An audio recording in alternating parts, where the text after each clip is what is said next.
প্রেসিডেন্টের military secretary directly আমার মোবাইলে একটা টেলিফোন করলে আমি একটু স্ট্যান্ড হয়ে গেলাম। নর্মালি প্রোটোকল অনুযায়ী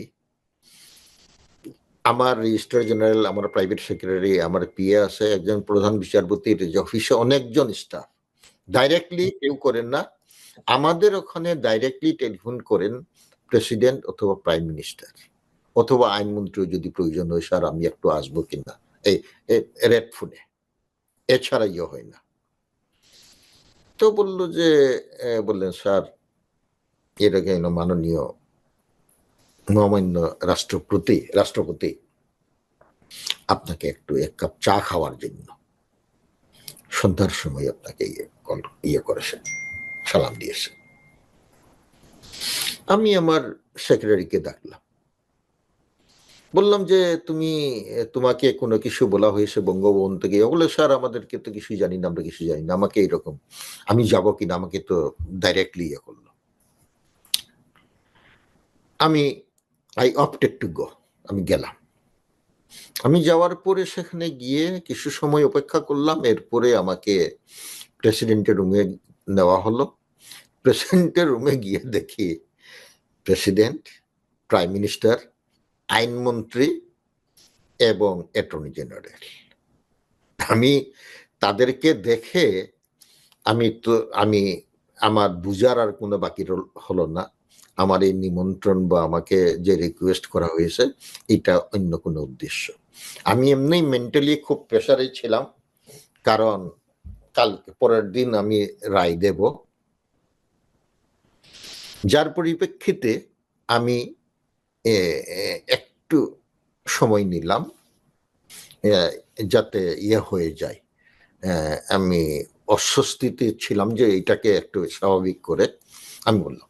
এরপরে প্রাইম মিনিস্টার ডাইরেক্টলি বললেন যে আপনাকে এই ডাইরেক্টলি যে 16 অ্যামেন্ডমেন্টের জাজমেন্ট সরকারের পক্ষে দিতে হবে। আমি শোনার সাথে সাথে আমার মাথা চক্কর দেওয়া, মানে মাথা ঘোরা আরম্ভ হয়ে গেল। কি বলছে, জীবনে প্রধানমন্ত্রী কোনোদিনই আমাকে রিকোয়েস্ট করে নেই কোনো ব্যাপারে, এই প্রথম উনি আমাকে বললেন। আমি বললাম যে আপনি কি বলছেন, আপনি এক্সিকিউটিভের হেড, আমি জুডিশিয়ারির হেড, আপনি আমাকে এটা বলতে পারেন না, এটা অন্যায়, একেবারেই হতে পারে না। আর আপনি প্রেসিডেন্টের সামনে বলছেন, আইনমন্ত্রী আছে, আপনি বিচার বিভাগকে একেবারে খাটো করছেন।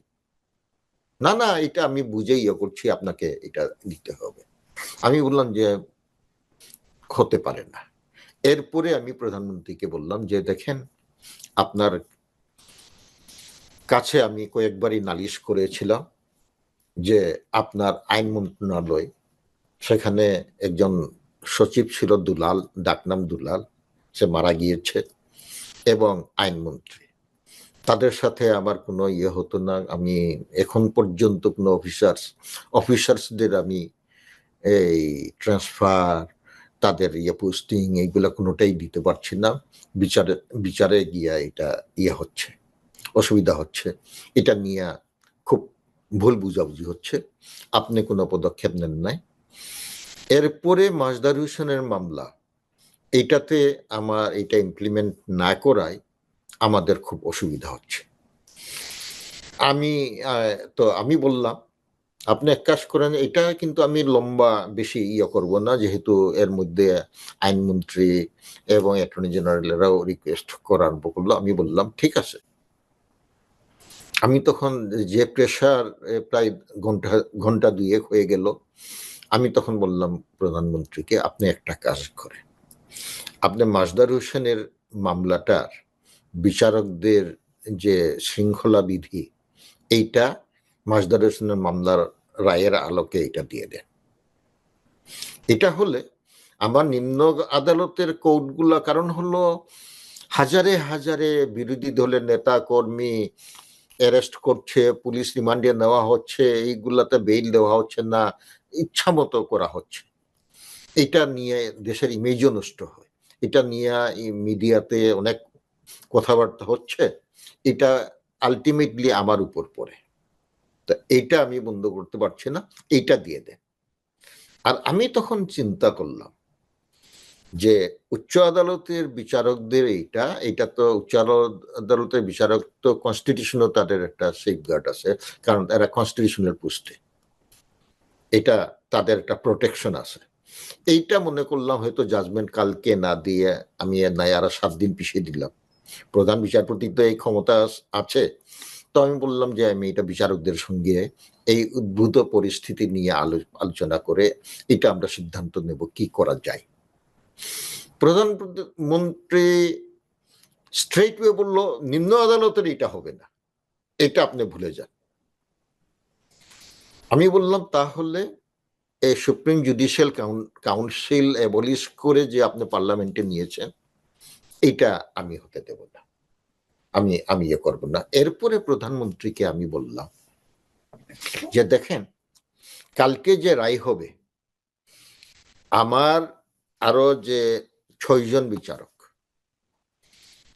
তারা কি করবেন, তারা আপিল, সরকারের আপিল এলাউ করবে কি এলাউ করবে না এটা কিন্তু আমি জানি না, আমরা কেউ কাকে বলিনি, আমরা সকালে গিয়ে আলোচনা করব। তখন প্রধানমন্ত্রী বললেন আমাকে বাকি 6 জন যদি সরকারের বিরুদ্ধে রায় দেয় আমার কোনো আপত্তি নেই, আমাদের কোনো অসুবিধা নেই, আমরা শুধু চাচ্ছি প্রধান বিচারপতি সরকারের পক্ষে রায়টা দেখ, এরপরে বাকিটা আমরা দেখব। তখন আমি প্রধানমন্ত্রীকে বললাম দেখেন আমার 6 জন বিচারক যদি বলে সরকারের আপিল এলাও হবে, পার্লামেন্টে এইগুলা যাবে, ক্ষমতা দেওয়া হবে, আপনি লিখে রাখেন আমি প্রধান বিচারপতি হিসাবে একা ডিসেন্টিং জাজমেন্ট দেব, I am the last person, আমি দেব না।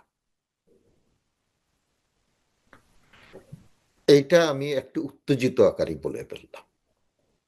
এটা প্রায় 12টা 12:30 বেজে 12:30টার মতো হয়ে গেল। আমরা হ্যাঁ সন্ধ্যার থেকে 6টার থেকে আমরা কিন্তু আমাদের উত্তেজনা এমন পর্যায়ে চলে গেল, সেখানে ছিল আমরা কেউ, ওখানে চা কফি দেওয়া হয়েছিল প্রথমেই, এরপরে কাকেও এন্ট্রি দেওয়া হয়নি, রুমটা লক ছিল, আমরা কেউ কিচ্ছু টাচ করি না, গলা শুকিয়ে যাচ্ছে কিন্তু এটা খাওয়ার আর ইয়ে নেই। এরপরে যখন 12:30 হলো প্রধানমন্ত্রী দেখলেন যে আমি এডামেন্ট, আমি কোনো মতেই টলবো না, তখন উনি কলিং বেল প্রেসিডেন্টকে বললেন আপনাদের লোকজনকে ডাকান।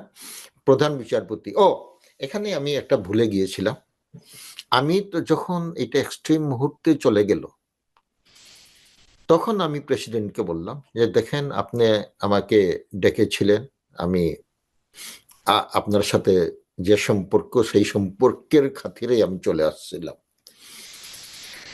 যদিও আমার আসা উচিত হয়নি, কারণ হলো কালকে আমার আমাকে অনেক কাজ করতে হতো। এখন আমি আপনাকে বলছি এই অবস্থায় আমাকে প্রধান বিচারপতি হিসেবে থাকাটা ঠিক হবে না, আমার বিবেচনা এটা ঠিক হবে না, আমি আপনাকে এখন রেজিগনেশন, আপনাকে মুখে বললাম, আমি বাসায় গিয়ে রেজিগনেশনটা আমি পাঠিয়ে দেব। একেবারে প্রেসিডেন্ট আর প্রাইম মিনিস্টার জাম্প মেরে উঠলেন, কি বলছেন কি বলছেন, আপনি এটা করলে তো সাংঘাতিক, এটা কেলেঙ্কারি হয়ে যাবে। সাইফুল আবেদী, আমি এই নামটা বলছি, এই ভদ্রলোক একদিন সকালে আমি দেখলাম ইয়ে করে, আমি কোর্টে গিয়ে আমি আমার জাজমেন্ট এইগুলো শেষ করার জন্য তখন উনি আসলেন, এসে বললেন আমার সেক্রেটারিকে বললেন যে সারার সঙ্গে দেখা করবে, আমি তাকে কিছু করে এরপর ডাকলাম। How audacity an officer in the rank of major general, হয়তো একটা সেক্রেটারি বা জয়েন্ট সেক্রেটারি র্যাঙ্কের, তার মতো তার মতো অফিসার্স আমার ওখানে সেকেন্ড থার্ড গ্রেডের অফিসার আমার হিস্ট্রিতে, তার মতো অফিসার,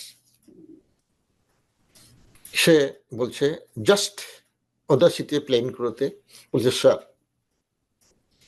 আমি এখন একটা কথা বলবো, সেটা হলো প্রধানমন্ত্রীর, মাননীয় প্রধানমন্ত্রী, তারা তো বলে মাননীয় প্রধানমন্ত্রীর যেটা আমাকে বলেছেন আপনাকে বলার জন্য, সেটা হলো আপনি রেজিগনেশন দেবেন, আপনি দেশের বাইরে চলে যাবেন, দেশের বাইরে চলে যাবেন। আমি বললাম, আপনি কে? Who are you? What audacity you have got? আমি বললাম যে কি বলছেন আপনি? Sir, in between prime minister and me there is none. সোজা সে সবটা কথাই বলে দিল। প্রধানমন্ত্রী এবং আপনার বিচার বিভাগ যাই হোক, আমি এবং প্রধানমন্ত্রীর মাঝখানে কেউ নেই। আমি এইটা প্রধানমন্ত্রীর কথা বলছি, আপনাকে এটা মানতে হবে। এরপরে তো অনেক টাসল হলো, হলো। আলটিমেটলি তো আমাকে গৃহবন্দী করে রাখা হয়েছিল, আপনি জানেন, 10-12 দিন গৃহবন্দী। এটা তো আপনারা মিডিয়া সবাই জানেন।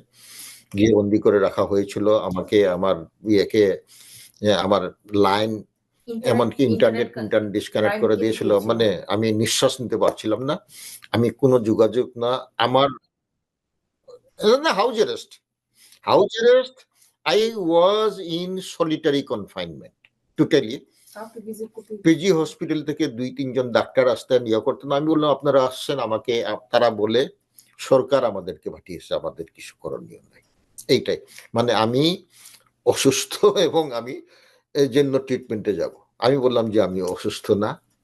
এটা নিয়ে অনেক হলো। এনিওয়ে, পরে দেখলাম যে যখন আমার কাজের লোক যেগুলো একটু গেইটে বাইরে যাচ্ছে কিছু করার জন্য, তাদেরকে ফিজিক্যালি অ্যাসল্ট করা আরম্ভ করলো।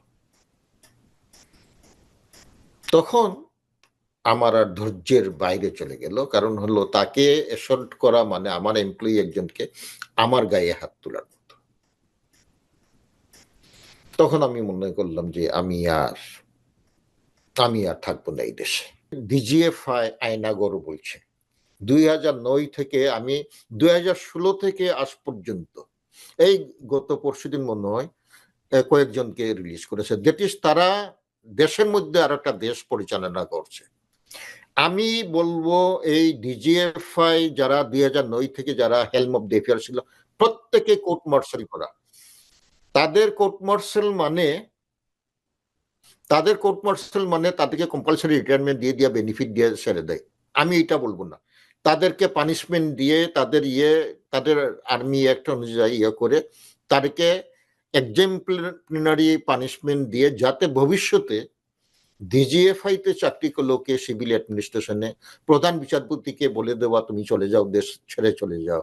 এইটাও তো সে, এই যে মেজর জেনারেল মোহাম্মদ সাইফুল আবেদিন, সেও তো এটা করেছে। প্রত্যেককে এটা বিচারের আওতায় আনা। আর বলবো, দুর্নীতি দমন কমিশন যেটা আছে, এই দুর্নীতি দমন কমিশনও মন্ত্রী তন্ত্রী সেক্রেটারি এদের মধ্যে করতে হলে ওই স্যাংশন, তাহলে তো এটার ইন্ডিপেন্ডেন্স থাকলো না। এইটা অ্যামেন্ডমেন্ট করা। আর 3 নম্বর জিনিস বলছি, আইনের শাসন কায়েম করতে হলে এই যে মাজদার হোসেনের মামলা, যেটা গভর্নমেন্ট রুলস, আমি চলে যাওয়ার 15 দিনের মধ্যেই আব্দুল ওয়াহাব মিয়া যিনি ছিলেন, ওই যে 9 জন বিচারক বললাম আপনাকে পাঠিয়ে দিয়েছি, সে এটা অন্যায়ভাবে, সে মাজদার হোসেনের মামলাকে উনি ওভাররুল করতে পারেন না, এটা ইন্টারিম অর্ডারে। আর ওখানে 9 জন বিচারককে আমরা যে অর্ডার দিয়েছি, এটাকে উনি গভর্নমেন্টের এটা অ্যাকসেপ্ট করতে পারে না। এইটা যদি না হতো, আজকে 28শে অক্টোবরের পরে 20,000-এর মতো ইলেকশনের আগে 20,000-এর মতো বিরোধী দলের কর্মীকে জেইলে করে সাপ্রেসড করে ক্ষমতায় উনি আরোহণ করেছেন। এইটা হতো না আজকে।